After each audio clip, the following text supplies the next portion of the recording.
Mi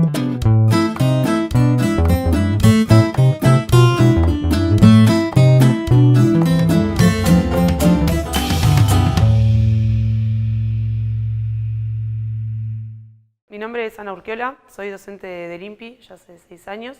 Hoy vamos a ver un poco la importancia de medir la temperatura, qué distintos tipos de instrumentos hay o cuáles son los más populares, los sensores que están a nuestro alrededor y bueno, y conocer su principio de funcionamiento porque después a nivel profesional los van a usar constantemente. O sea, hay muchos procesos industriales donde es importantísimo medir la temperatura y tener un control de eso, ya sea para modificar el proceso, para controlar la calidad del producto que estamos manejando o para cuantificar, por ejemplo, la energía que estamos consumiendo en algunos de esos procesos. Por ejemplo, en la heladera o en el aire acondicionado, nuestro objetivo es enfriar el aire, ¿no? Entonces, el sistema está operando, enfriando el aire a través de un intercambiador de calor, donde el aire intercambia con un refrigerante.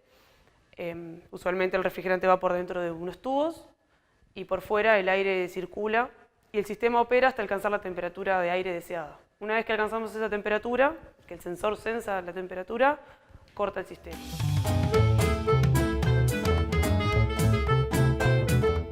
Hay distintos sensores de temperatura. Entre los más populares está el termistor y la termocupla. Con el termistor lo que hacemos es medir la resistencia y a partir de eso deducir la temperatura. Por lo tanto, esto va conectado a un multímetro que nos permite medir la resistencia y bueno, conociendo la curva, podemos transformarlo en el valor de temperatura. Bueno, en el caso de las termocuplas consiste en 2 cables de metales distintos que están conectados eléctricamente en los extremos. Cuando tenemos una diferencia de temperatura entre esos 2 puntos, se genera una diferencia de potencial.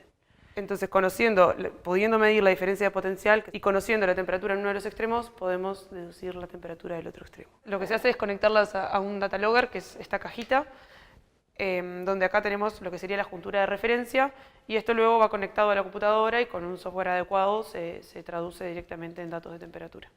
Esos sensores se usan tanto a nivel doméstico como a nivel industrial. En nuestra casa todos tenemos sensores de este tipo, por ejemplo, en la heladera, en el freezer, en el horno, en el aire acondicionado en auto. Y bueno, y a nivel industrial se usan, me animaría a decir que prácticamente en cualquier industria nos vamos a topar con un intercambiador de calor.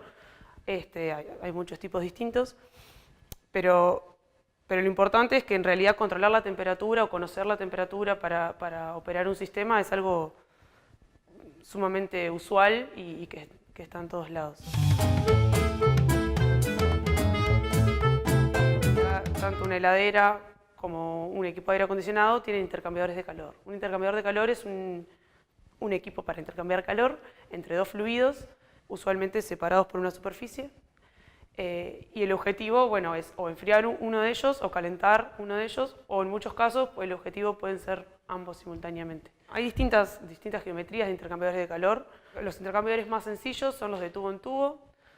Están los intercambiadores de tubo y carcasa, que son como intercambiadores más robustos y utilizados más bien a nivel industrial.